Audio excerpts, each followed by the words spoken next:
It's Monday night, and you know what that means. The Jersey First Television Network probably brings to you the latest edition of Real Talk. And certainly, I am the generational talent in Garden State Media.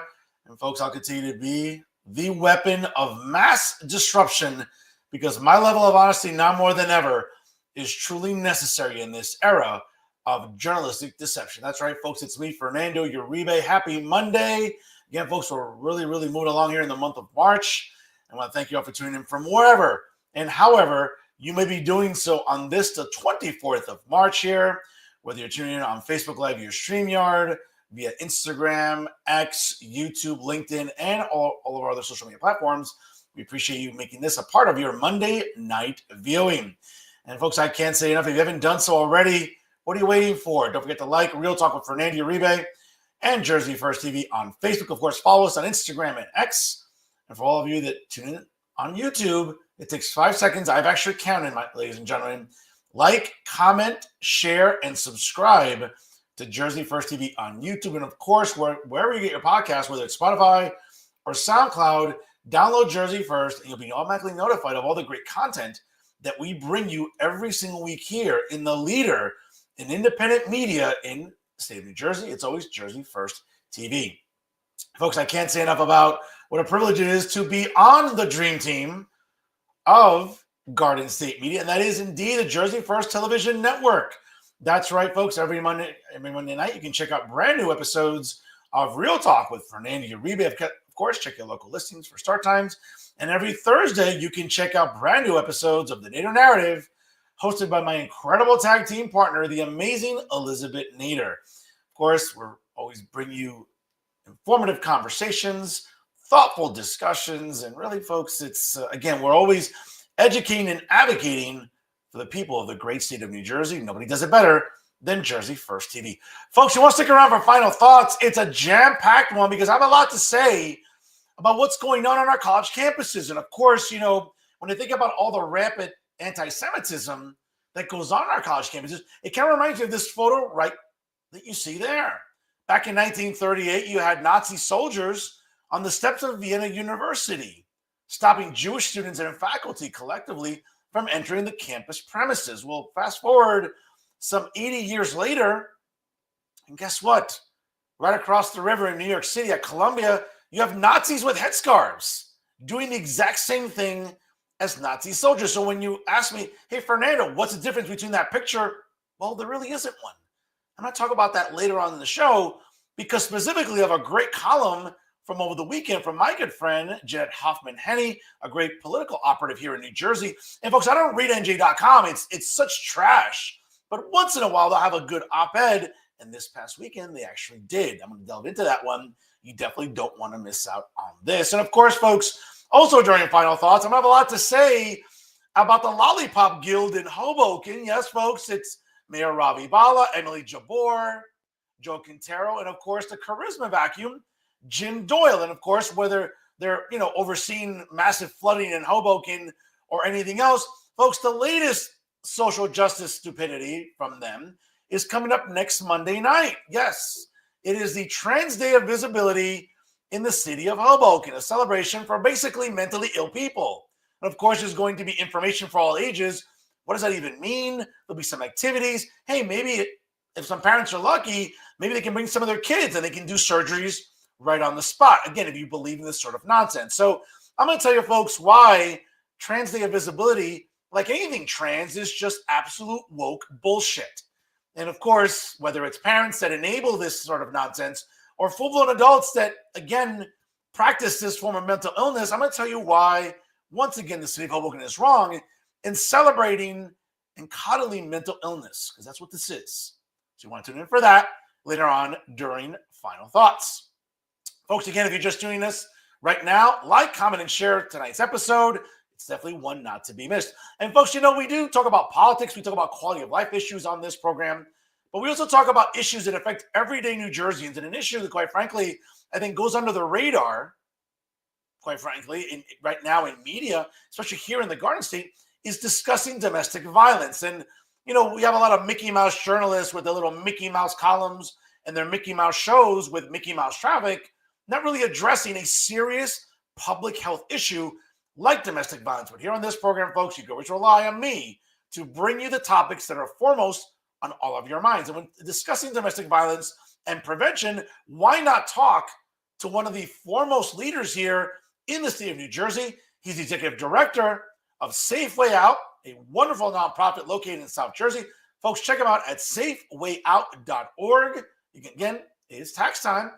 Click that donate button on the upper right-hand corner, and whatever disposable income that you can manage, folks, do that. We're trying to get summer ready, right? So avoid those coffees, avoid all those Danishes, buttered rolls, or bagels in the morning, and take that disposable income and donate it to a great nonprofit like Safe Way Out. And once again, their executive director, Nicholas Luciano, joins us live here on Real Talk. Nicholas, how are you? Hey, Fernando. Thank you for having me. Appreciate it, man. And once again, folks, safewayout.org. Now, again, very simple question for everybody at home. Are you ready to take charge of your safety and security? Well, if you are, Safe Way Out is ready to help. Of course, and like anything else, get in touch with a qualified Safe Way Out volunteer to request help with security, self-defense classes, and other services. Make sure you can text it to 609-908-6063. Or, of course, you can fill out the client intake on the website located, once again, there, safewayout.org. Nicholas, I'm not going to take a commission on this for plugging it, but I wanted to give you the best platform possible. How are you, brother? What's going on? I'm great, and I appreciate it. I really appreciate you putting our information out there. Okay, we operate solely on private donations, so yeah, I appreciate the plug-in. Oh, absolutely. Now, again, Nicholas, before we get into sort of the day-to-day about what Safe Way Out represents, what was some of the, I guess, determining factors or an epiphany overall about you starting this incredible nonprofit? It's not as, you know, as cool as some other stories are. It was just sitting on the couch one day with my wife and just saying, I want to do something to help. We were watching. I was reading about Carol Bound. She was the woman in South Jersey murdered by her ex. She had gotten a restraining order. She had applied for a gun permit, and they wouldn't give her one. She had to wait. She tried to apply to carry a gun. They denied her. Um, and so that story really motivated me to get involved. Um, and that's really it. I contacted a local domestic violence safe house, um, asked, what could I do to help? And they told me, and I just started a GoFundMe. And this is back in 2018, and it just blew up from there. Other agencies started reaching out saying, hey, do you still have any more of that security equipment? Or, hey, we have a client that really needs help. Do you think you can go to the house and give her some of this equipment or put this equipment up? And that's how it started. And it just blew up from there. Nicholas, when we think about domestic violence awareness and prevention, it's really complicated, I would say. I mean, obviously, it's an issue that has been plaguing New Jersey for decades. We have seen laws change, we've seen legislation introduced. But again, in your capacity as the executive director of Safe Way Out, what would you say has been perhaps the most significant strides in obviously tackling domestic violence in New Jersey, whether it's via law enforcement, whether it's advocacy, nonprofit work with what you do? What would you say has been perhaps maybe the single biggest improvement in addressing domestic violence? Awareness, I think that's always helpful. The more aware people are of the problem, the more sensitive they are to it, and less judgmental. Um, so I would say awareness. The laws, they've had some good laws come out, but New Jersey is still, despite all the well-meaning laws that have come out, New Jersey is still about middle of the pack when it comes to statistics in the nation. We spend a lot of money, that goes to different agencies, but compared to other states, I should say. And I mean, it seems to be helping a little bit. If I had to say, the biggest stride is tightening some of the laws. Now, when again, from your experience, when you've talked to either law enforcement or perhaps legislators when it comes to this, because at the end of the day, changing the law really is quite reliant on the legislature doing their job. Having said that, have you spoken to legislators in recent years? What has been maybe the context of that conversation when it comes to, and a beautiful daughter, by the way, there, so God bless her. Um, what would you say, arguably, has been some of those conversations with legislators? That's a really good question. So, like most politicians are always trying to politicize things. So it always ends up coming down to guns and gun legislation. Um, they seem to always want to pivot to that. Um, and sorry, Fernando, That's all right. No. my son dropped the ball on that. Yeah, Um, you're a dad. You're a dad. It's okay. It's I totally cool, appreciate man. it. You're a dad, brother. I mean, Yeah. it's all good. Um, yeah. Legislation. Some of it's well-meaning, but a lot of it, again, they always try to pivot towards guns. Oh, did we credit our low homicide rates of domestic violence to our stringent gun laws, and so you can't talk to them about that without talking about guns, without them trying to bring that into the conversation. But most of them, they do work together when it comes to housing, which is big. I mean, it's a hard problem to tackle. You got someone trying to leave a violent abuser, they got nowhere to go. Sometimes that person is their main source of income, and with housing and everything else just being more expensive now, to split up and nowhere to go, that's a big problem. So they're trying to work on getting better housing options for those impacted by domestic violence. I haven't seen, I'll be honest, I haven't seen anything that impactful in the last few years. I really haven't. A lot of talk, a lot of hot air. Um, for what I've seen, because I handle them case by case basis, it's housing, where to go, what to do. Um, so I haven't really seen any huge movement or any huge pieces of legislation with that. Well, also too, I think that maybe a variable that doesn't get discussed enough, and when we see it in, let's say, in abusive households, is in many instances the breadwinner could be the abuser, and in that case, you could have a stay-at-home mom, multiple children being put in precarious positions when it comes to these situations, and whether it's law enforcement, whether it is a nonprofit like yours, um, I mean, it's almost like, well, what are the options? What are the choices that some of these women, and even sometimes men who are abused as well, what recourse do they have, especially again where there's just one breadwinner? Yeah, that's. I mean, if I had to pick one factor why, why a lot of these folks go back with their abuser, men and women, um, they can't afford to leave. Uh, Even if they are, they have joined. Even if the victim works, with rent, mortgage, they just they can't afford to leave. So, um, I don't. So again, it really does come down to housing. So these safe houses, they're a lot of them are full. So they tell these clients, hey, I want to leave him, but I got nowhere to go. I have kids. Well, you can't come here. The safe house is full. I'm like, all right, well, what do you want me to do? And sometimes they can put them in hotels for a little bit.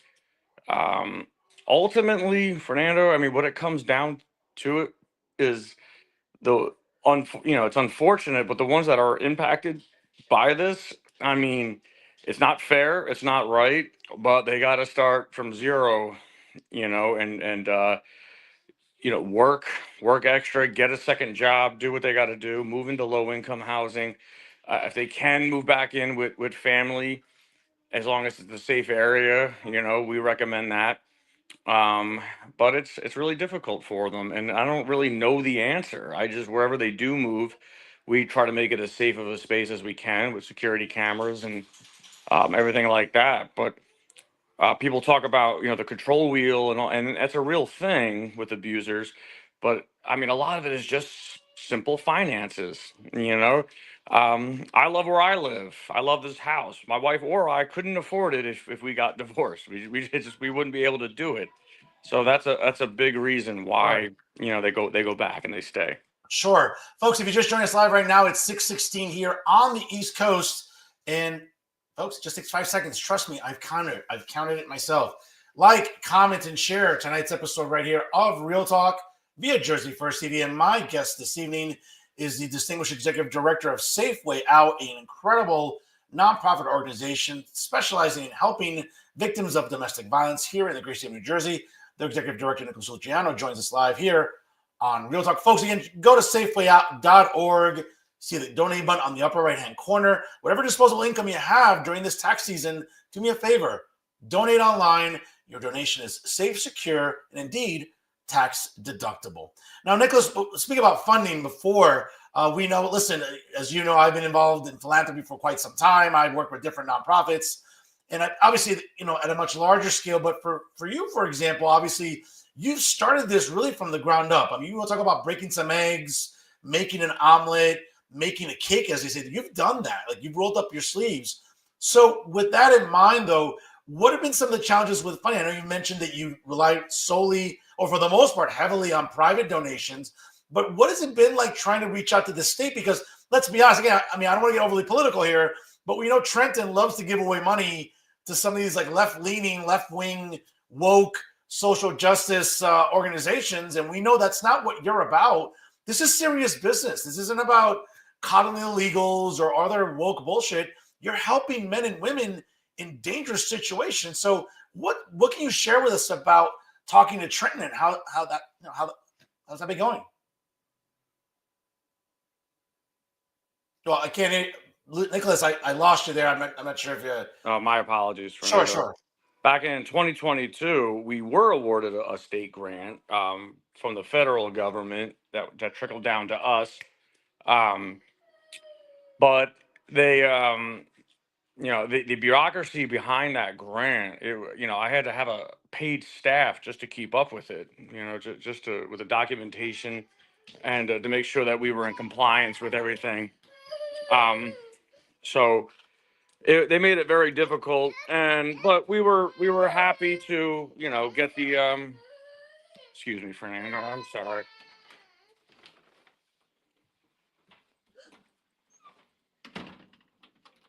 Sorry about that. So, and then when we went for the renewal, they denied us because we didn't submit, one piece of paper that they already had from the previous year. It didn't change. It was just some kind of a document about our standing. It was the same as the year prior. We didn't have to get a new one or anything, and they had it. They had the documentation. The application was missing this one sheet of paper and hundreds of pages of application, and because of that, they denied the renewal. And I tried saying, well, why couldn't you use the old one? Why couldn't you simply call me and say, hey, Nick, you're missing this piece of paper? Oh, we don't do that. And I think it was very obvious that they didn't like our mission. They gave it was a violence prevention grant, and they gave it to others, that all fit that criteria, the social justice criterias, agencies that do essay writing, creative essay writing for kids in school. Also, you look them up, the ones that were awarded the grant, all of them had some kind of, the woke ideology, whatever you want to call it, in their mission, for a violence intervention grant. They even tried saying, well, your charity really isn't intervening with violence. I'm like, that's exactly what we're doing. We're trying to stop violence.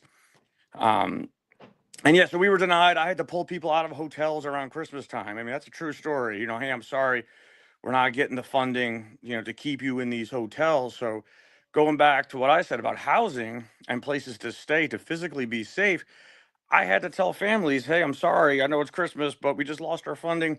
I can't keep you in the hotel, and more than another week or so, because, my mistake, I forgot to submit a piece of paper into our grant application. So it just left such a huge, real bad taste in my mouth when it came to grants and working with the government. And everybody tells me the same thing. Oh, those people, um, that's how they are. You got to I'm like, well, then something needs to be done about the process. Yeah, If absolutely. if you need people who know the system, if you have to hire somebody who knows grants inside and out, then there's a problem with the system. I shouldn't have to have a PhD in New Jersey State grant process in order to navigate those waters. It should just be, here's what I spent the money on, here's the proof where I spent it on, here's a little narrative. Give me my money, I'll see you next month. Here's who we helped. They made it very unnecessarily complicated, and you couldn't help but feel targeted because I wasn't like these other agencies that they gave that money to. I mean, and listen, that's truly unfortunate. And perhaps maybe if you had tailored your shelter to like illegals, maybe you would have skipped to the front of the line. Who knows? I'm not trying to make light of the situation. It's a serious one, but you're absolutely right. It just seems like there's a lot of incompetence in Trenton. But what else is new? Obviously, when it comes to this sort of bureaucracy. Nicholas, have you considered either maybe I don't know interns to work on that? Because sometimes a lot of great nonprofit organizations benefit from hiring interns. Obviously, every semester, nearby colleges, kids are looking to volunteer their summers or their semester interning for really worthwhile organizations. Have you explored that, or are you not at that point yet? Yeah, when I get back to that, I'm absolutely gonna use an intern, um, who's gonna help me with all navigate all that. When I did it last time, it was just me trying to navigate it. Then I had an accountant part time who would help when he could. If I go all in again, I'm absolutely gonna have you have to. I'm gonna have an intern. I'm gonna have a staff to do all the paperwork and legwork, make sure we're all our, everything's good to go. But same thing, they wanted proof that we were helping undeserved communities, which we were mostly. I work we Camden, Newark, a lot of inner cities. But I mean, I had to break it down percentage on, ethnic groups, Hispanic, Black, you know, uh, LBGT and all that. Like, what does it matter? Aren't they all undeserved? They're victims of abuse, but that just seemed to be like what they were going for the most. I mean, it's really unfortunate again that even identitarian politics has to creep its ugly head into this when this isn't a demographic issue. This isn't white, black, Asian, Hispanic. I mean, again, it's men and women. Again, folks, men and women, right? The two genders, not whatever. Um, these are the people being affected, and children as well, in really, really violent households, in situations where, again, sometimes police officers are not readily available. Sometimes residents can't protect themselves, which again is an indictment of our horrible Attorney General, Matt Placken in Trenton. Of course, this governor who seems to, brags about, well, New Jersey is one of the safest states. Well, if you're not reporting crime statistics accurately because people aren't calling the police and crimes are going unreported, especially let's say something like domestic violence, they quite frankly, then how legit are the stats? Yeah, yeah, absolutely. And again, you hate the fact that this has become political, but it has both.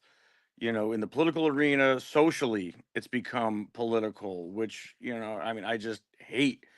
I get attacked by feminists.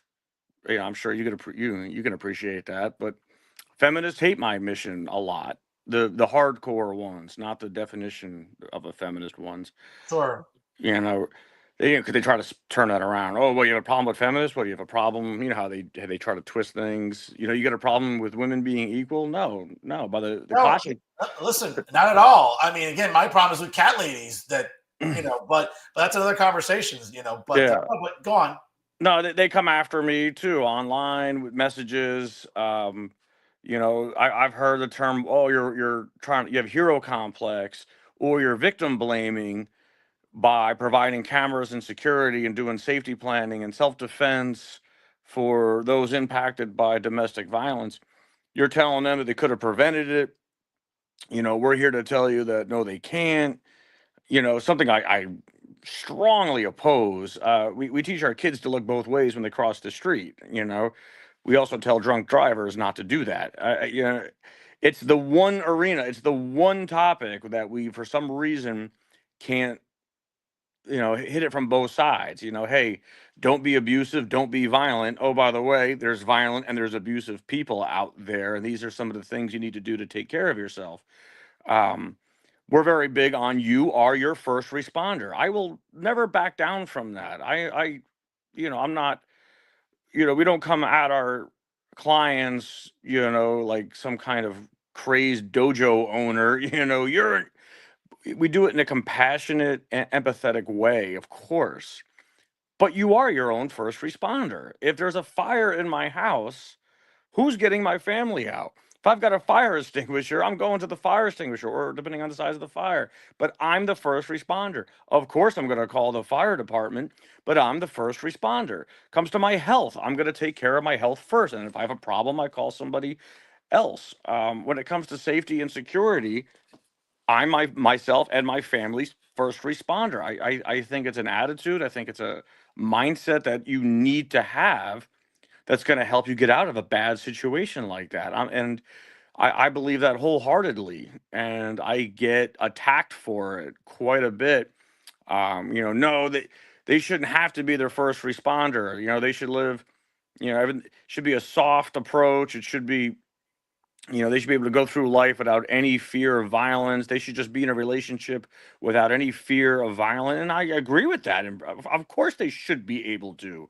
I should be able to go to, Philadelphia, and watch an Eagles game wearing my Buffalo Bill stuff when they watch without being harassed. But I'm ready for it when it happens. Yeah. Um, I don't understand that way of thinking, and it really, you hate to be political about it, but it really is one side that has that opinion. It No, really is. no, it certainly is. And listen, again, if you can avoid it, I mean, please don't go to that. Don't go to the shithole of our United States, and that's Philadelphia, Pennsylvania. I mean, I always tell people if you're going to visit that shithole, at least get a tetanus shot the next day because you certainly need one being around that many dirty people. But folks, if you're just joining us live right now, it's 6:30 on the dot here on the East Coast, and my guest tonight is the executive director of Safeway Out. He's Nicholas Luciano here joining us, also a proud member of Bill's Mafia. More on that later in the program here. But folks, again, check out safewayout.org. Don't forget to like them on Facebook. Of course, follow them on Instagram and Twitter at Safeway Out. And certainly whatever you can do to donate any disposable income during this tax season, folks, again, upper right-hand corner, click the donate button. It'll probably take maybe 2 minutes the most, okay? And you know what? If you want to get summer ready, do that. Avoid those extra bagels, buttered rolls in the morning. Get summer ready. Take that money, donate to an incredible nonprofit like Safeway Out, located down in South Jersey. And as I said before, their executive director, Nicholas Luciano, joins us here right now. Nicholas, let me ask you this as well, because I think it really, when it comes to domestic violence reporting and statistics, I'm sure, obviously, I know you try to keep up on that and try to get a sense of what's going on statewide. What are some of the latest trends of any data that's made available? And if so, too, for anyone that's looking to research this, what would you say is probably the easiest way to compile data, if at all possible? That's a great question. It's funny, I was just doing that today. I like having data. I like combing through it. It gives me something to go off of. Uh, Nothing. Today the New Jersey Uniform Crime Report said in 2024 it was over 63,000 reported cases of domestic violence, and an average of the last 7 years, there's an average of 29 homicides per year. Um, they call it intimate partner violence. But as you know, with everything, especially if you're a football fan too, stats are so misleading. It depends on who's doing it. There's one agency in Newark. They do homicide and near homicide research, and that's pretty eye opening because now we're talking there's 30 homicides per year, give or take, and then there's at least 2 to 300, depending on the year, near homicides, with strangulations, stabbings, hospitalizations. Where um, They were in critical condition. I don't know the exact criteria, but they call it a near homicide. It's usually strangulations, loss of consciousness, air, stabbing, bleeding. That's usually the criteria, but that's in the hundreds. And then we haven't even talked about what they don't include with domestic violence, because we help anybody who's living in fear. I mean, that's the criteria: living in fear of a specific threat of physical violence. That's what we do. It just so happens that 90% of our clients are domestic violence, of course. But there are those who are being stalked online who get threats because of political beliefs, religious beliefs. Sometimes it's a girl who gets threatening messages because she turned down, somebody who asked her out, and now they find her online. They make threats. They follow her home from work. Um, Sometimes they get assaulted. That happens quite a bit. I counted. I was doing the research, and I had to. There was no statistics for it. I had to go through news headlines. I mean, I had to use that Google button and really comb through different news sources. I found six last year, um, and they were women who were murdered by a stalker. They don't get classified as domestic violence because they never lived together. So the way they lump the data in, domestic violence means they had to have lived with them, for it to fall under that. So like I said, the statistics can be very misleading. There was another agency that tried doing a report on, they tried giving letter grades for every state, on how they handle domestic violence cases. New Jersey got a B, and again, under it was because of strong gun laws, but like, well, some of the other states with higher, like, higher rates, like Massachusetts and all that, have strong gun laws. Mhm. How come that's not impacting them? Long story short, Fernando, I'll keep combing through stats. I'll keep looking up stats. I like using stats to spread awareness, Of course, yeah. but I've learned, you take it with a grain of salt because they're so misleading and not always intentionally bad either.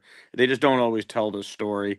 I like, case by case basis, helping each individual client out.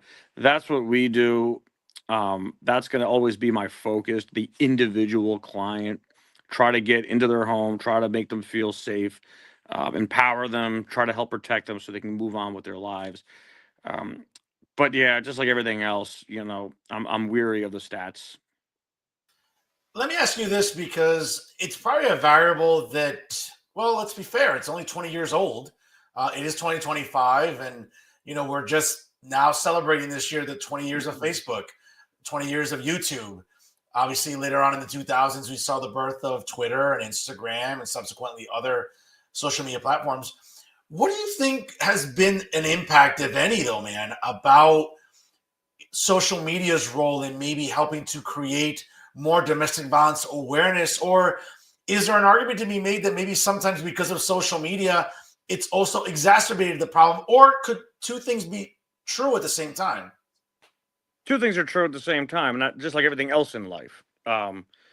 Just like I kind of alluded to it earlier about how everybody lives in absolutes and deals in absolutes.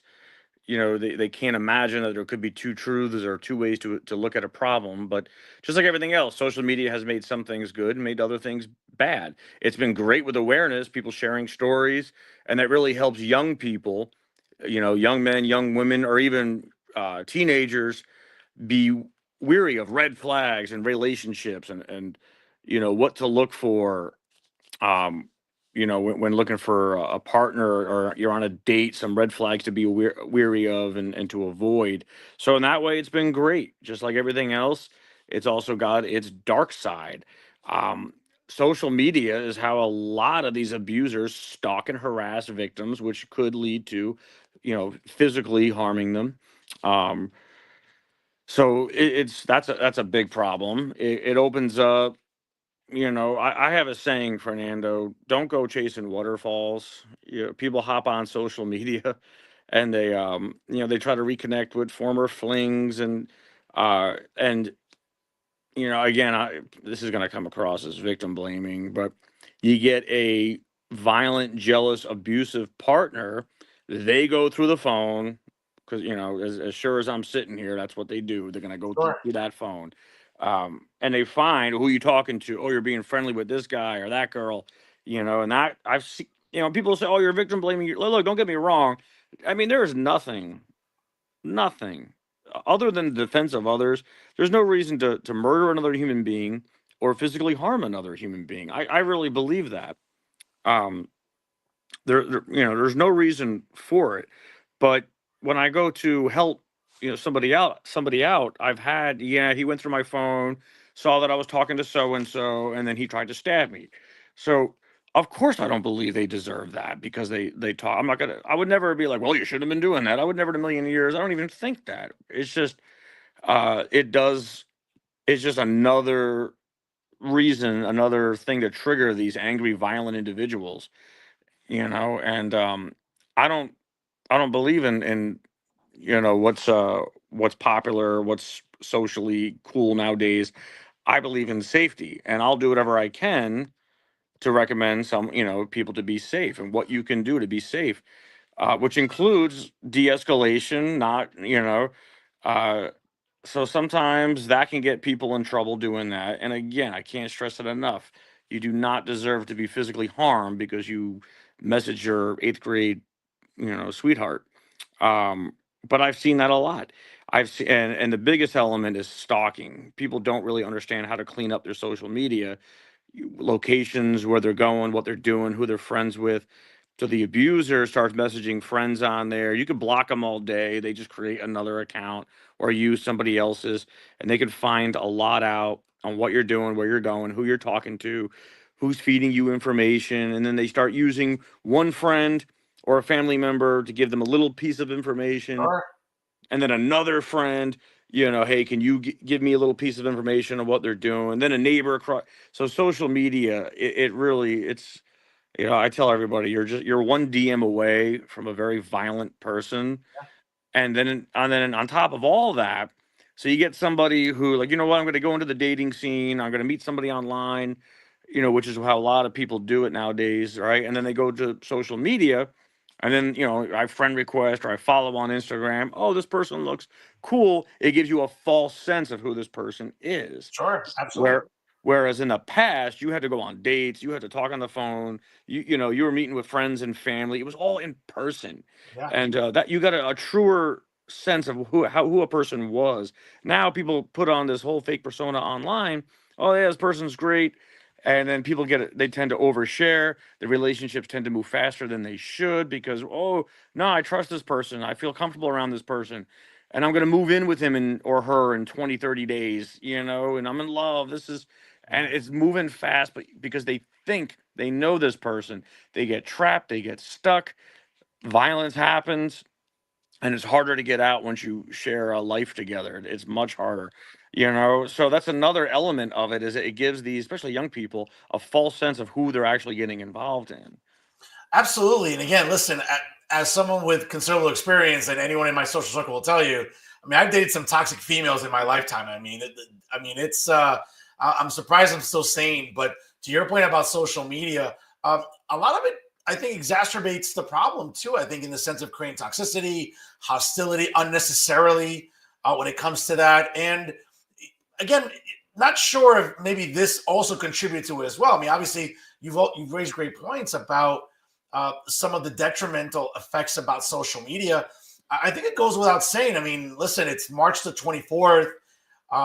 It feels like yesterday, but 5 years ago, let's be fair, New Jersey got shut down, right, by the emperor, excuse me, Governor Murphy, and he kept the state shut down way longer than he should have.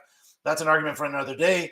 But it feels like yesterday, though, man. But 5 years ago, right now, today, we were living through COVID. We were home. Obviously, COVID contributed to considerable learning loss for our kids in school. It contributed to what I would argue is a decline in our socialization, in our social skills. But more so, I would say, especially when it comes to something like domestic violence, my goodness, COVID also kept a lot of destructive, toxic relationships going, because at that point, what recourse did people have? Is that fair to say? It's absolutely fair to say, and the stats are always lagging, but you could look it up yourself. 2020 spiked hard. Just this reported statistics spiked hard in domestic violence cases. It's not supernatural, Fernando. It was COVID and the lockdowns and what happened. Um, but absolutely, it changed the landscape, and I think it had a bigger impact than people really think. I mean, long lasting impacts. People were just more comfortable, closing in their circle, and I'm like, well, this is my person, this is who I'm with, and that's it. So that had a lot to do with it. Yeah, absolutely. The lockdowns were horrible for a lot of people. And it has long lasting effects. We won't even fully grasp how impactful that was to families. We're already starting to see what it did with schooling. Look at this. People who are this age, for some reason, aren't as good at math and reading and writing. And like, well, we know. Um, and DV cases and intimate partner violence spiked that year hard. And it wasn't just lockdowns, per se. It was your home, online, social media all day. Um, and it also speaks to, people, short tempers, Sure. loss of routine, loss of normalcy led to more violence, and people felt trapped, and I, scared. Absolutely. Listen, it was a very fragile time. It's crazy. It feels like yesterday. Really, it's just 5 years ago. Yeah. It's unbelievable. Nicholas, let me ask you this because obviously looking at those and folks again, safewayout.org. Make sure you like them on Facebook. Of course, follow them on Instagram and X. Also, as I mentioned before, upper right hand corner of the website, there's a donate button. Your online donation is safe, secure, and tax deductible. Goes a long way in helping an incredible nonprofit like Safeway Out. I looked at the menu today as I was doing my notes for the show. We do see some tabs and options there about information concerning personal security and safety planning. Can you take us a little bit through what each of that entails? Because it looks great. And when you click on the link, folks, it's very, very descriptive. But what better option to have is to have the executive director really help us break it down today. So let's start first with personal security. What does that entail in terms of what Safeway Out offers in terms of consultations and also then safety planning? So we look at every case obviously on an individual basis. No two cases are the same. We help the clients with they've left the situation. Most of them have left the violent situation. They have a restraining order, and they're afraid that their abuser is going to attack them in the home, attack them at work, getting out of the car, stalk them. Um, so like, all right, so then we just start looking at it. Where are you vulnerable? Where are you the most physically vulnerable to an attack? We always start with the home because we figure the home is a sanctuary. You need to feel safe and secure in the home, even if a prior attack didn't happen at the home, or even if they don't, they move and the abuser doesn't know where they live. It all starts with the home, Fernando. You got to have a safe home. You got to be able to sleep at night so that you can be vigilant and be aware of your surroundings, be situationally aware when you're not in the home. If you're paranoid at home and you're feeling vulnerable because you can't afford anything, and anybody can just walk into your home and you got nothing to protect yourself with, nothing to alert you to danger, you're not going to sleep, you're not going to function, you're not going to be able to go to work, you're going to get fired, you're going to lose your home. It just has it's an avalanche effect if you don't have security at your home. So we start with the home, and then we start looking at where are you physically vulnerable. All right, from the car to the house, that's a big one. You got spots that he can physically hide to attack you. He knows your routine. Can we start changing your routine? That's a big one. He knows, there was a poor girl in Newark. She didn't change daycares. So he knew, I know every morning she's gonna at 8 o'clock, she's going to this daycare. She's in that parking lot. There's nobody really around. He boxed her in with the car, and he murdered her right there in the car. He knew the routine. Um, so try to change routines whenever possible. If they're still in a abusive situation trying to get out, that's tricky because you have to watch the communication, because that can, again, we said it earlier, you got to avoid triggers. And that's when people come at me with like, well, or they can just not abuse. You're right. I wish they wouldn't. I really do. Um, but right now, that sentiment is that is meaningless, because if something pisses this abuser off and he goes after her, I don't want to talk about it after the fact that this guy shouldn't have been an abuser. We need to work on keeping this particular client safe. And what do we need to do that without getting political, social, what this narrative, that narrative is what will protect this individual client and fuck everything else. And if protecting you means staying off social media, not messaging this person, being care, then so be it. That's my loyalty, and that's my only loyalty, Fernando. That is it. You know me, I got my own political beliefs. There's no Sure. secret, but I go, that is my focus. So we have to watch it with the communication. What we do sometimes is we disguise ourselves as spammers, Sure. and that's how they talk to us. So they got to file their restraining order, then we move them to a hotel for a few days while they're awaiting a spot in a safe house. They used to be called battered women's shelters. Sure. We call them safe houses now. So that's what we do. Money, personal, effects that are important documents, money, food, toys for the kids, things like that. Get a little go bag is important. Everyone should have a go bag. You should have a go bag. I've got like 100 of them. What to grab in an emergency Sure. situation. It's even more important for those in that situation, of course. And just like anybody else, like we tell our clients, like we go around the house, you got to do it during the day, then you got to do it at night. Where all there are the vulnerabilities? If I were to stalk myself, where would I get me? Where am I most vulnerable? Sure. And that's kind of how we do it. What makes me effective at doing it is I can think like a scumbag. I mean, I really can. Like, oh, you do this? Well, this is where I would get you. I don't assign my value system to these violent abusers. Yeah. I can think like them, So if I just don't care, if I'm violent, I'm angry, I'm mad, what's going to stop me from harming this person? And that's what we try to put up. Certainly. What's been the level of rapport that you've developed with local police departments? Obviously, I know you're based in South Jersey, but I'm sure you've gone all throughout the state. So, what's been the level of rapport you've developed, let's say, with nearby police departments?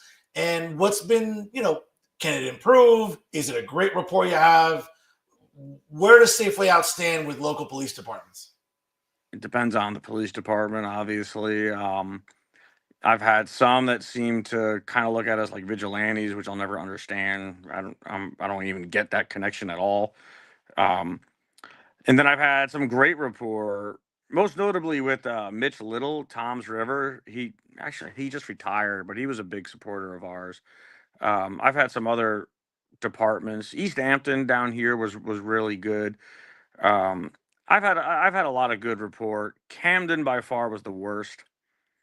I've never seen anything like it. There was just zero support. In fact, there was nothing but annoyance with them. I'll call them out all day because they've just nothing but unprofessional. The city of Camden. I wouldn't even call them anymore when I would go to a home saying like, hey, I'm Safeway out. I'm going to this home. The guy's, floating around somewhere. Is there any way I can get like a cop car to come by, just drive by, kind of make a presence while I'm putting up a camera there? I don't feel safe. And they would act like, who are you? And like, they would just basically act like I was annoying them. What do you want? What do you do? We don't do that. And they wouldn't even listen to me. So Camden kind of left a bad taste in my mouth. But again, just like everybody else, I don't want to, I definitely don't want to slam law enforcement because I've had some Sure. great No, of experiences. course. Yeah. Willingboro has been great. Um, a lot of and I can't even say all of Camden County. I had a female police detective in Camden. She was very helpful. So again, just like anything else, you don't put them all in the same bucket. Sure. But overall, it has been positive. Overall, there's been encouragement and support from the different police agencies, prosecutors' offices, specifically the victim witness advocate office of the prosecutor wing. They've all been great. They give me clients, they help me out with whatever I need. They've been terrific. Oh, listen, that's great to hear. Nicholas, any events coming up this spring and summer, whether it be fundraising or awareness events that we can look out for concerning Safeway Out? Yeah, so if you follow us on Facebook or Instagram or even our website, we do a free event for the public in Freehold and one in Tom's River, and we're trying to do one also in Cherry Hill. If we don't have a date set yet, but if you can follow us on social media, we really put it out there when we're going to be doing these events. um, we use CKO kickboxing. They get let us use their place and we do basic self defense, but also situational awareness, red flags, and we partner with the Stephanie Pars Foundation, which is a great organization. Became good friends. If you don't know, you know the Stephanie Pars case. Became good friends with her dad. They do a lot of great work, and some of their stuff even overlaps with ours, which is great because more people getting help, the better.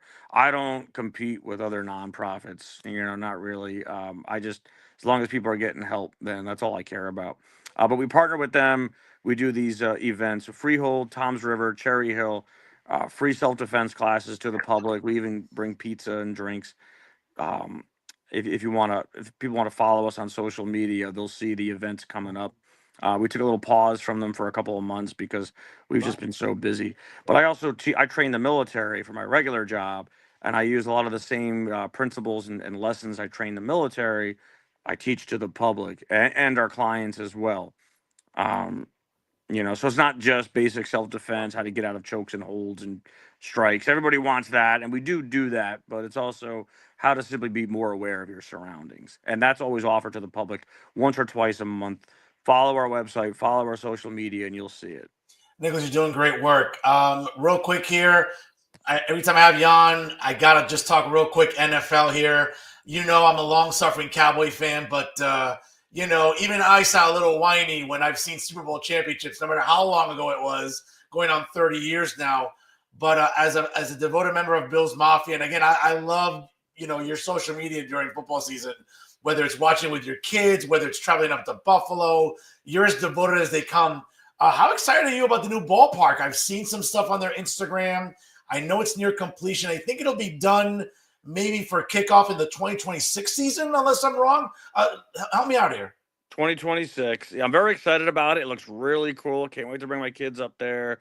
Not excited about the price tag that's going to come with those tickets. Sure. I mean, they're really pricing out the middle class, but the way I look at it is it's a great core memory for my family. So Sure. No, of we're course. we're gonna go. I mean, you got two kidneys, right, Fernando? Yeah. So we'll go next year, or we'll go every year. We'll find a way to go if we got to sit a little further back. But football, this it's about family. It's about I Yep. want to be able to bond with my son and my daughter over it, when they're in their 20s and going through phases, or they're teenagers going through phases, and we might be struggling to communicate. I mean, hopefully not, but if we ever get into a rut, I want to be able to pivot back to our bills and talk about them. Yeah. And so people say like, I've had, it's a sport, it's just a game. And you're right. I'm not gonna, you know uh, I'm not gonna have a mental breakdown when they inevitably break my heart every year. I don't do that. I know the But feeling. I know the yeah, feeling. I it know the gives me feeling. and my family something to bond over, to talk about. You got to have substance to bond over. Like people say, it's just a game, it's just a sport. Why don't you find other things? Like, well, how do you get rapport with somebody? How do you, Yeah. things to talk about, things to do, Hey, listen, interests. listen. In the Uribe Gonzalez household, listen. My dad grew up a big Jet fan. He immigrated here in That's right. 1968, and he saw Joe Namath win a Super Bowl. He's been suffering ever Uh, since. And I'm a big Cowboy fan. He comes over on Sundays. That's the camaraderie you talk about. Father son watching the NFL.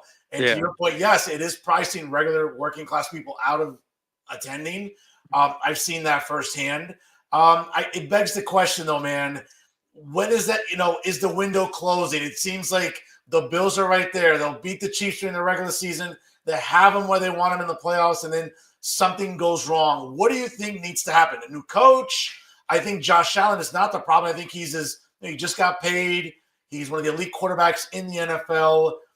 Is it maybe picking up more defenders? Where do you see, quite frankly, is what's necessary to get the Bills back to the Super Bowl? Better refs.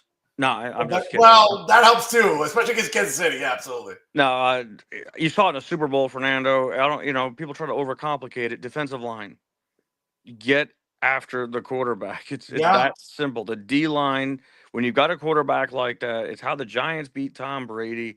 It's how this, you have got to harass the quarterback. You drop everybody else back, and if the D line can get after the quarterback, that is how you beat a quarterback like that. It really is that simple. You know, In fairness, since you bring that up, yeah, that's how 30 years ago, the Cowboys defensive line got to Jim Kelly, right? And I hate seems to like say it, but yeah. seems like ages ago. My God, I didn't have these gray hairs. I didn't have these dark circles. That's how long it feels for me, Nicholas, for sure, with my Cowboys. But the Bills seem to be a team on the rise, a new ballpark on the horizon, a division that, for the most part, is going to be winnable for the next few years. I mean, the Jets are atrocious. The Dolphins are very Jekyll and Hyde-ish, and the Patriots aren't what they used to be. So it seems like that division is going to be Bills dominated at least for the next couple of years, I would say. Yeah, and you never know what can happen, injuries and whatnot. But Sure. yeah, I feel pretty good about the division. But you've got the Ravens, you got the Chiefs, Yep. the Bengals. They had an off year with their defense, but they're going to be back. The AFC is pretty strong. Yeah, even Um, Denver. Listen, Denver looks like one yeah, of those teams kind of maybe back on the rebound. Houston. Listen, it's a very crowded field in the AFC.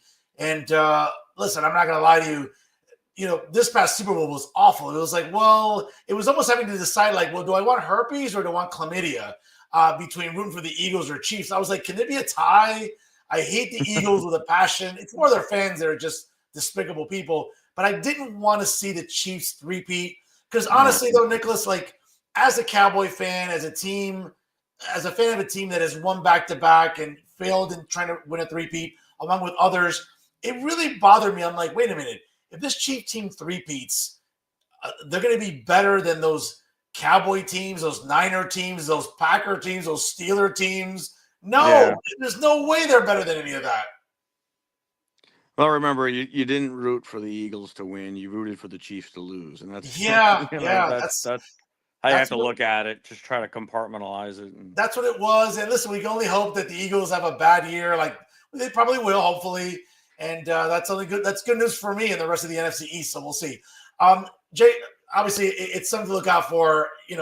Coming up in really in the next season or two, for sure. Nicholas, before I let you go, you've always been a great guest, man. I appreciate your patience. I appreciate your really you want to come on this program.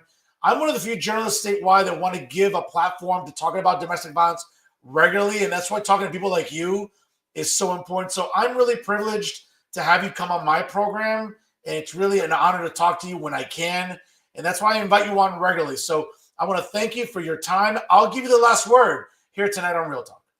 well, I mean, I'm privileged to be on your show. I appreciate you more than you know, Fernando. Thank you. I appreciate it. But yeah, like I tell everybody, uh, to avoid the gatekeepers about what you should and what you shouldn't do if you're a victim of domestic violence, man, woman, young, teen. You do what you have to do to be safe. We can provide physical safety measures, um, but don't ever let anybody pressure you into, like, oh no, you should be able to do X, Y, and Z, and they shouldn't abuse and they shouldn't do that.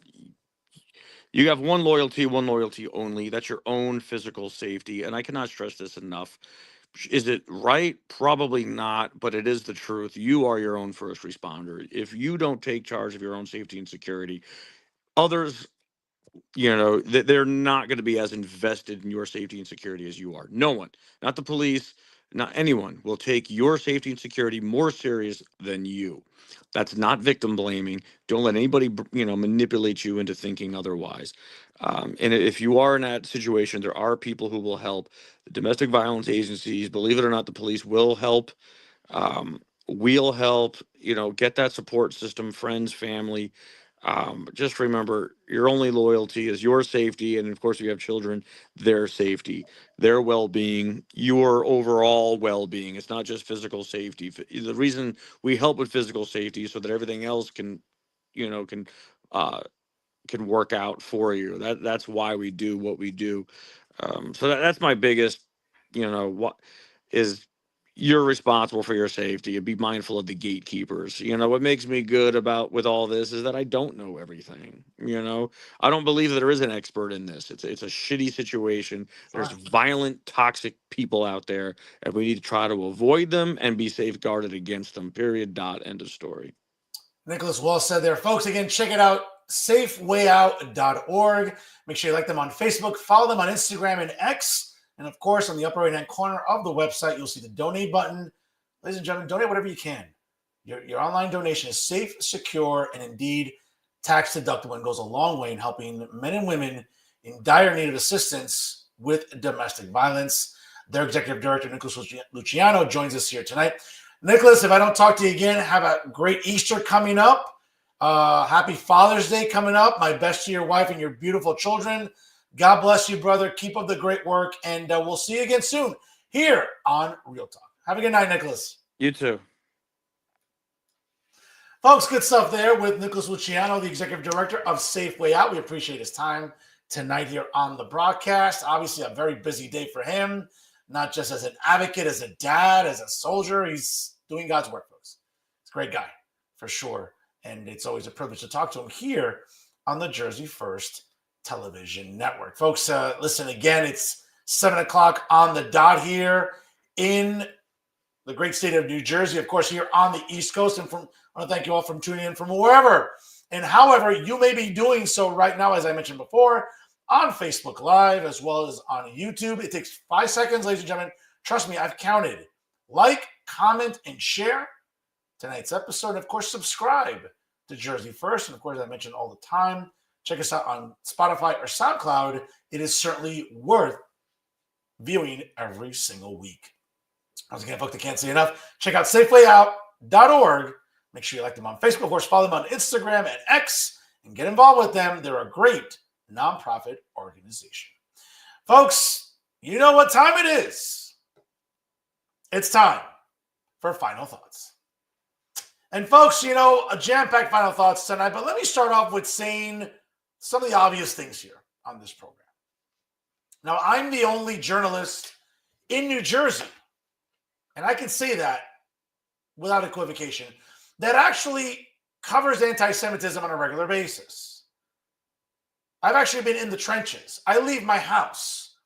I'm not like a lot of these lazy journalists out there like David Cruz, who, let's be honest, the most difficult part of his day is deciding what to eat in the food court at the Gateway Center, right?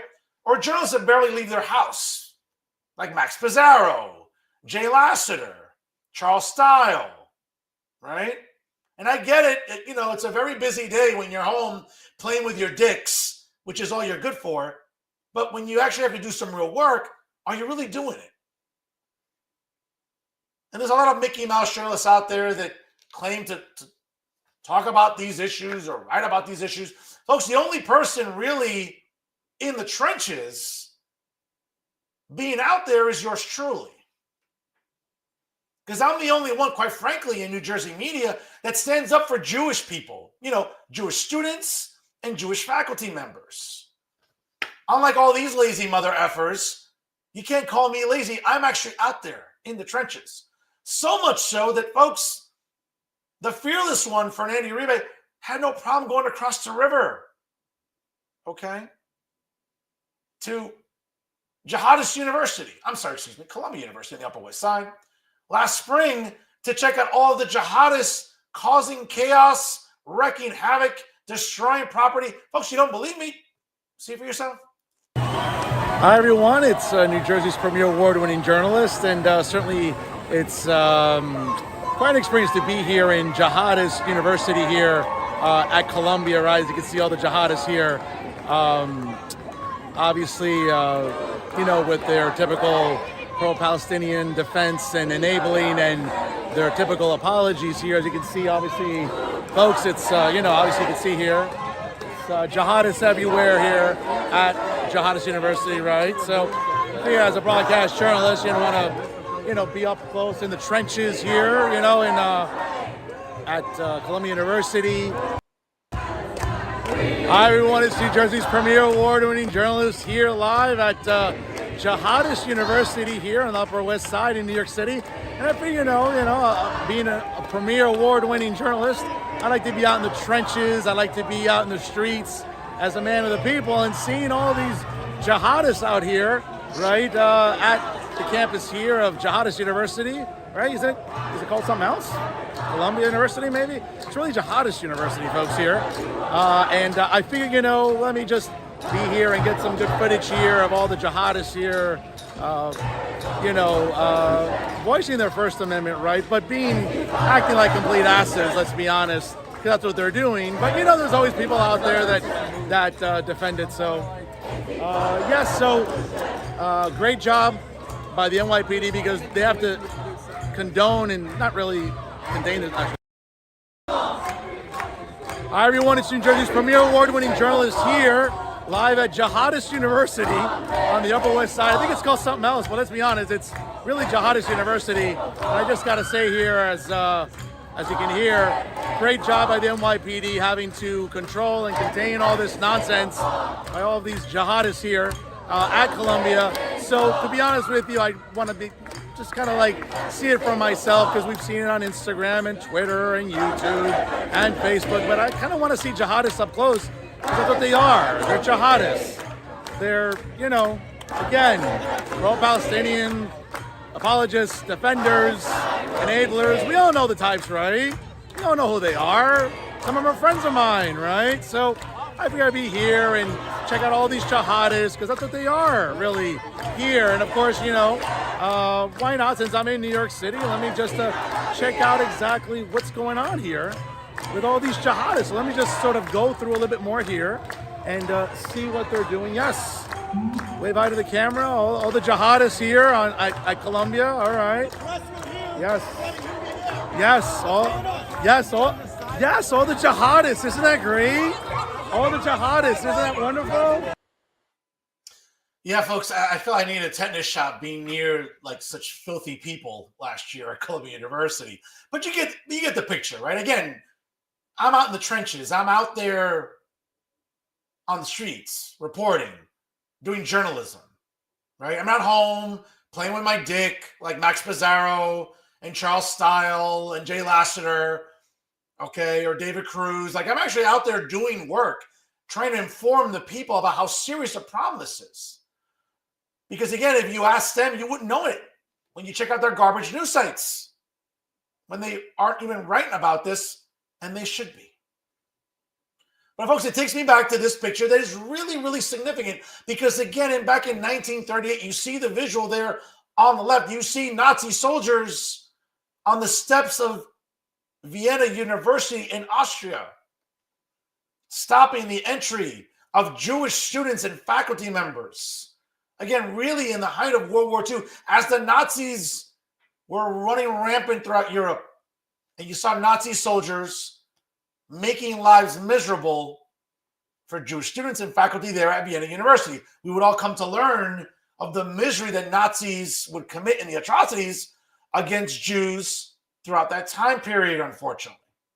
But fast forward to 2024, okay, literally, let's be very honest here, some 68 years later, okay, 66 years later, okay, about what was going on really during this time period at Columbia University, where today it's just Nazis wearing headscarves and hijabs on our college campuses, harassing Jewish faculty members, Jewish students. You don't believe me?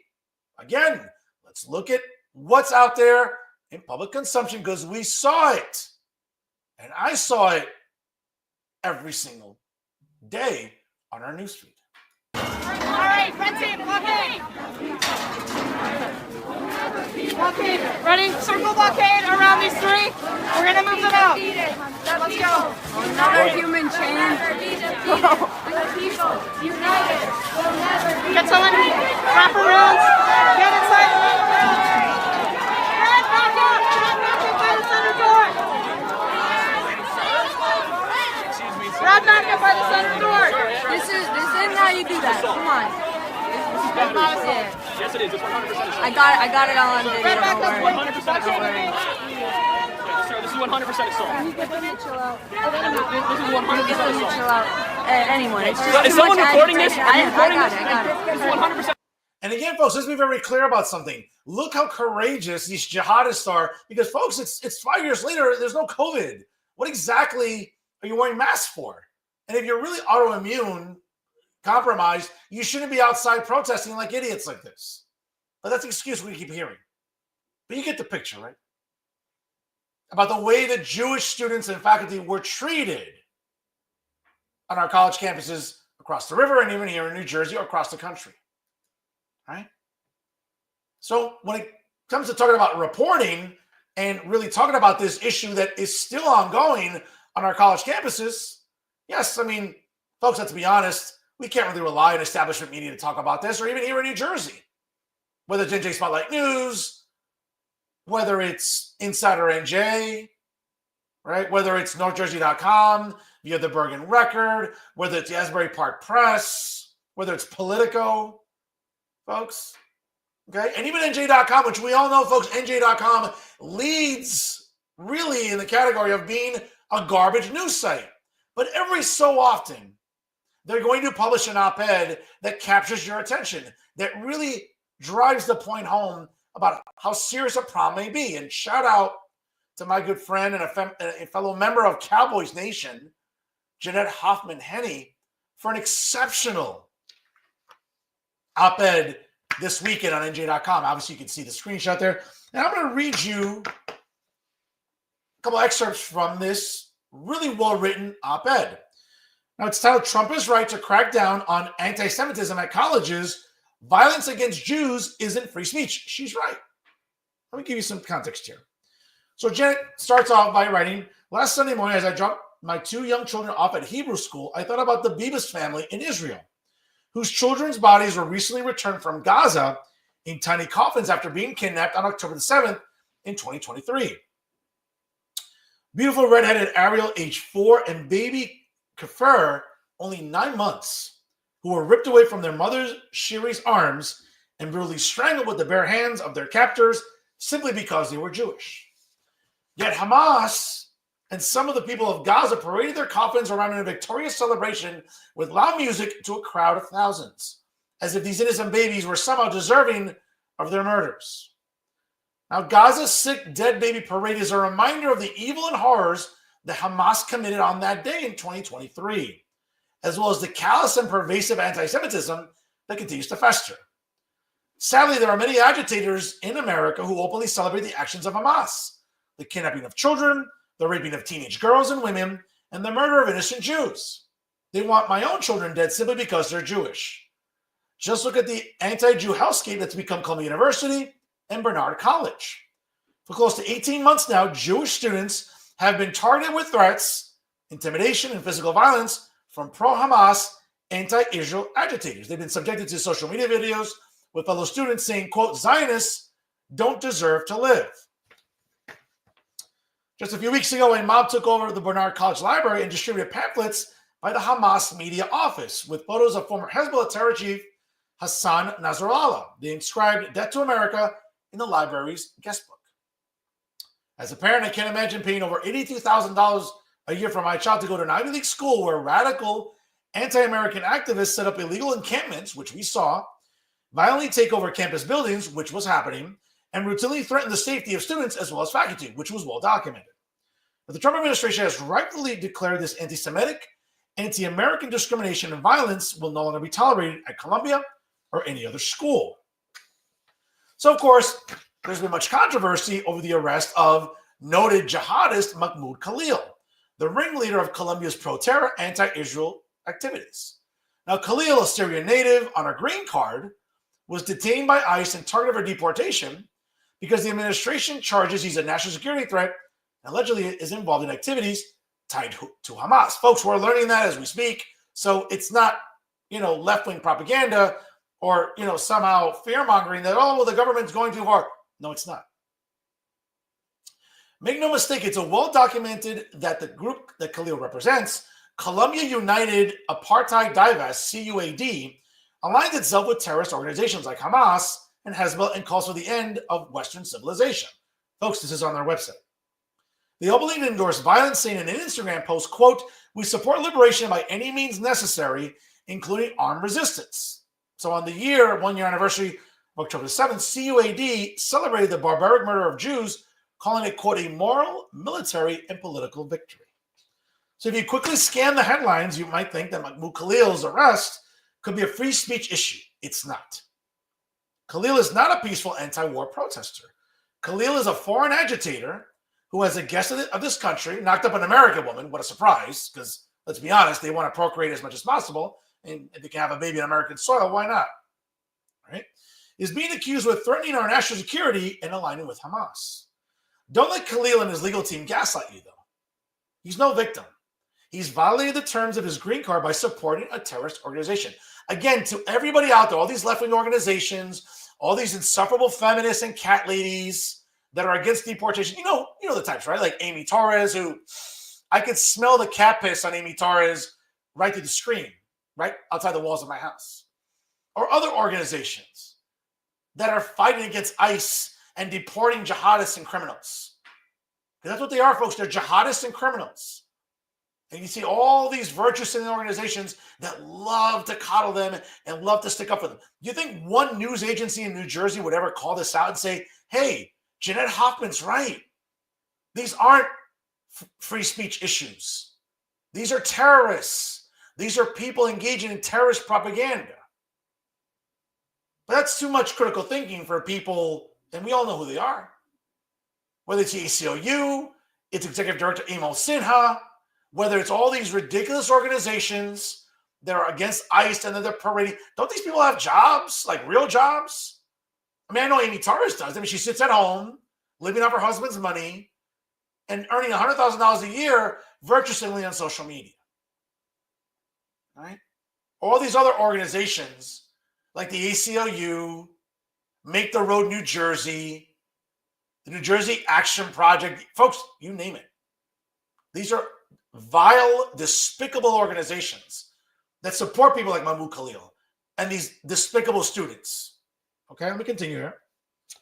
He will get due process in front of a federal immigration judge where the government will present its evidence. Okay. And here's a real civil rights issue on college campuses. Let's be clear, since October the 7th, thousands of Jewish students across the country had their lives upended by threats, intimidation, and physical violence by pro-Hamas, anti-Israel agitators like Khalil. Jewish students fear for their safety on campus, and discrimination is rampant. Anti-Semitic vandalism is everywhere on campus buildings, including human feces recently being smeared on the door of a Jewish fraternity. Yet many politicians have turned a blind eye to this blatant discrimination and violence against Jews. Frankly, if this were any other ethnic or racial group being targeted, the previous administration would have stepped in a long time ago. Let's be honest. The Democrat Party in Washington, under the leadership of Joe, or lack thereof, of Joe Biden and Kamala Harris, were happy to, parade around with BLM and all those disgusting, criminals celebrating a career criminal like George Floyd and seeing the destruction of public and private property. That's cool. But protecting Jewish kids and Jewish faculty members, that's too much work for Democrats in Washington. Or that's too much work for Democrats in Trenton or those that represent us in Washington. Right? Okay. U.S. Secretary of State Marco Rubio said it perfectly. No one has a right to a student visa. No one has a right to a green card. That's correct. And if you come to a country where you get a green card, any student visa, and you can't comply with the laws of the land, then you deserve to be deported. I don't have a law degree, folks, and you don't need one to understand this. Okay? What's so hard for organizations like the ACLU or the New Jersey Alliance for Immigrant Justice or the Working Families Party Alliance or Make the Road New Jersey or the New Jersey Citizens Project? Okay? What's so difficult about these left-wing organizations and all their woke bullshit and all their social justice nonsense to understand you don't have a right to anything? It's a privilege to be in this country. And if you cannot comply with the laws of the land, your ass should be deported. But again, what's so difficult to understand about that? Okay? And Jeanette closes it perfectly. No one from a foreign country has the right to tear down our universities, threaten American students, and come to our country and align themselves with terrorist organizations that wish to destroy us. I couldn't have said it better myself. So shout out to Jeanette Hoffman-Henney for this great editorial. Again, folks, I'm not the biggest fan of NJ.com, but sooner or later, once in a while, a broken clock is right twice a day too. And occasionally, NJ.com will put out a good editorial like this one. And God knows after the last few years, let's be honest, after we were pretty much inundated with garbage editorials from the editorial board at the Star-Ledger, led by, of course, Mr. Unemployment himself, Tommy Boy, Tom Moran, it's refreshing to see at least a commonsensical, logical op-ed being published on NJ.com. So once again, shout out to Jeanette Hoffman-Henney for telling us the truth in a time when the truth isn't always comfortable and not always easy to hear. But again, folks, anti-Semitism is a serious problem, and we need serious people to solve them.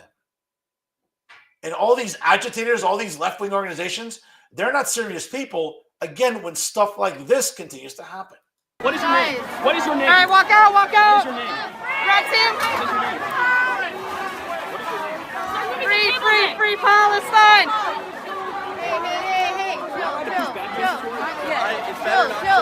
Can you wrap around that side? Please, everybody, you don't need to do this. Can we get back up behind us? Red team behind us. It's too much. Circle up and red team behind us. Let's go. Watch the step, watch the step, watch the step. We got it, let's go. One at a time. Are you physically assaulting him? Red team, we got it. Link up with them. Red team, let's go. Hold on tight, hold on tight. Watch out. Be safe. Move slow. Come on. Okay, I'm That's gonna not go what it looks like to me. You two connect. I'm not fighting. You guys are the ones dragging people away. All right, look, Guys, this is assault. This is You're assault. shoving me. So All right. So you know, you I don't want to will get stop shoving you. this will ruin your whole life. Oh, sorry, Ruin okay. your whole life. You're hurting people. Are you okay? I'm so sorry. All right, guys, pause for a second. I'm so sorry. Guys, this is assault. This is assault. You don't understand the severity. Okay, guys, circle up. We have to get this man out. He's not out yet. He's my friend. I'm trying to get him and my other friend out. Okay, thank you. I'm trying to get them out. Thank you. Don't mess with me. Why are you trying to get us out?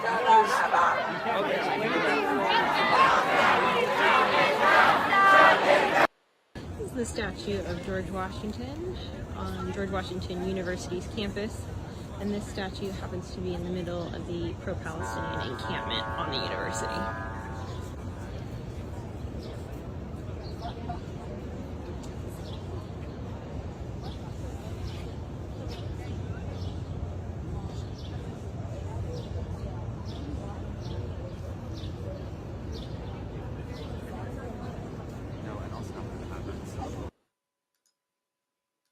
Folks, this is what I'm fighting for. I'm fighting for Jewish students, Jewish faculty, Jewish people. Because no one else is in Garden State media. Not the garbage news sites that we see every day, like Insider NJ, NJ Spotlight News, Politico, NorthJersey.com. Okay, take your pick, folks. The only one standing up for Jewish people in Garden State media is Fernando Uribe. And I'm happy to do that. And I'll continue doing it. Because unlike these Mickey Mouse journalists in New Jersey, well, someone needs to have a set of, male reproductive organs, testicles. Yeah, I don't know about Max Pizarro. I don't know about David Cruz. I don't know about Jay Lassiter. Okay. Or Bob Hannelly. Or Charles Style. But over here, I got them all day, and I'm happy to use them to stand up for, you want to talk about marginalized communities? How about Jewish people, folks, on our college campuses? Those are individuals that unfortunately are getting harassed each and every day. We need to do better. And thankfully, President Trump is holding these universities accountable. And guess what? If they don't want to clean up their act, the president will. Spoiler alert, it's not going to go very well for Columbia University and all these left-wing institutions. Folks, it's very simple. It's not black-white thing. It's not male or female. It's not Hispanic or anything. Folks, it's very simple.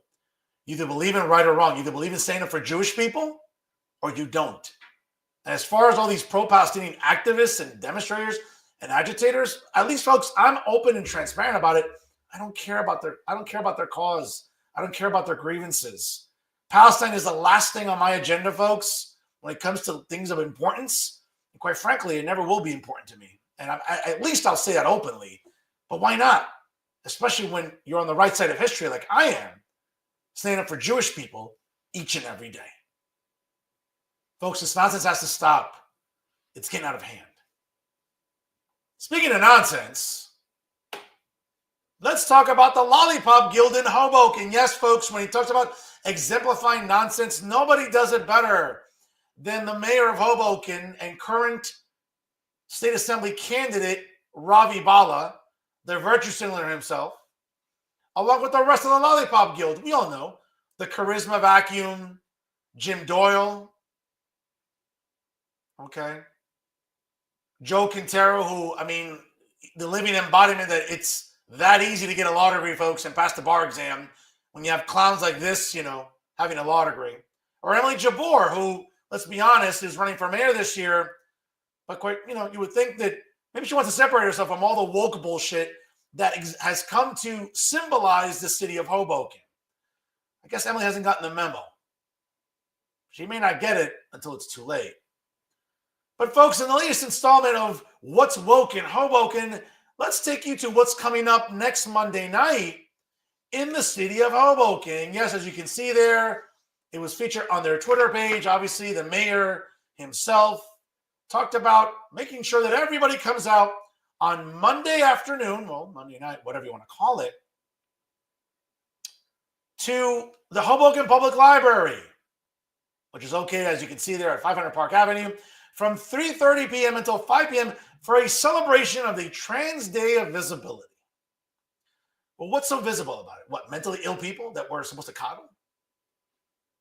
And folks, you know what? It's funny because obviously getting some grief over the weekend via social media or text messages from people. This is, folks, this is a reality. Okay? Why are we coddling mentally ill people? Because that's what trans people are, folks. There's no way around this. And thankfully, we're living in a time when we are now finally able to breathe. Since the last 4 years, all we had to think about, especially during Pride Month, my least favorite month of the year, probably the longest 30 days of my life every single year in the month of June. But we have to honor trans people. Why? Why? I don't see a need for it. I don't think it's important. We're basically, the message we're conveying is let's coddle mentally ill people. That's what we're doing. Plain and simple. Okay? And does everyone remember how disgraceful the last 4 years were on the White House lawn, seeing, you know, trans people, seeing, you know, Easter bunnies twerking, seeing, you know, men pretending to be women with breast implants, flashing photographers on the White House lawn, right? This is what we saw during Pride Month, folks. I don't know about you. I'm glad to be rid of that stuff, especially with this administration. But next Monday, as you can see there, obviously it'll be arts and crafts. I don't know. What arts and crafts are we going to see on the Trans Day of Visibility? Well, how do you do your makeup and, you know, confuse boys and girls? I don't. What exactly? What are the snacks? What's the fun? What's information for all ages? What? Do parents get to bring their kids for surgeries right on the spot? Maybe. I wouldn't put it past the city of Hoboken. Again, folks, this is a city under the leadership or lack thereof of Ravi Bala, who worries more about pronouns than public safety and property taxes, where people are getting assaulted in broad daylight or dead bodies are washing up on Sinatra Drive via the Hudson River. Okay? As developers continue to have their way and landlords continue to charge exorbitant rents, yes, folks, what Ravi Bala and the Lollipop Guild would rather have you focus on is repainting the crosswalks during Pride Month and giving a platform to mentally ill people. Okay? Or the idea that there are parents out there who think that kids as young as 6, 7, even 12 can decide whether or not they're in the wrong body. Who in God's name thinks that's a good idea? It isn't. We have grown men living across this country thinking that's okay. So instead of getting their kids help to be like, wait a second, a 12-year-old doesn't know any more about gender than the Mets do about winning a World Series. But somehow we have parents who have convinced themselves, or activists and advocates that will say, yes, you're in the wrong body. Folks, that's the nonsense that we're subjected to now. And events like this, it doesn't help. It doesn't. I almost cringe at the thought of like, what are some of the arts and crafts? What's some of the fun? Drag queen story time? A man pretending to play dress up and cross dress? Like, does anybody find this normal? Really? Where people want to say, well, Fernando, there's a difference between biological sex and gender No, folks, this is what's happened. We've allowed the left and all the woke crusaders and all the social justice clowns to now come up with these little fancy academic terms. Like, no, Fernando, gender is a social construct. The same people who would tell you that, hey, when it comes to Hispanic people like myself, we should have the option of deciding whether or not to call them Latinx instead of Latinos or Latinas. Folks, this is woke bullshit. And there are plenty of people out there that would rather make you believe, oh, yes, gender is a social construct. Really? So for all the people out there that want to give me this woke nonsense, you ever been to gender reveals lately, folks? I have. How many colors are we picking for a gender reveal? Are we looking at the box of Crayola and deciding, oh, yeah, let's see what... No, folks, it's blue for boys and pink for girls. There's no cisgender reveal party, folks. It's a gender reveal. You're either born a boy, right? And again, I don't want to be like super vulgar here, but if you're born with a penis, you're a boy.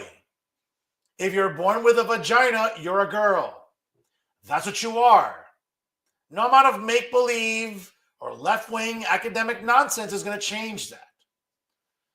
But yet you have parents listening to kids as young as 7 or 8 saying, oh, mommy, daddy, I think I'm in the wrong body. That's bullshit.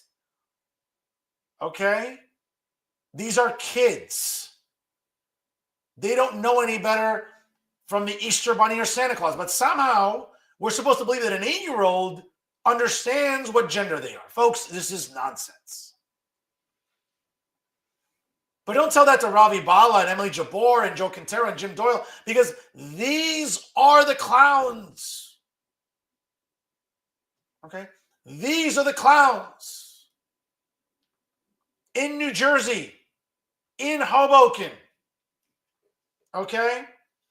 Let me put their picture up again here. Okay?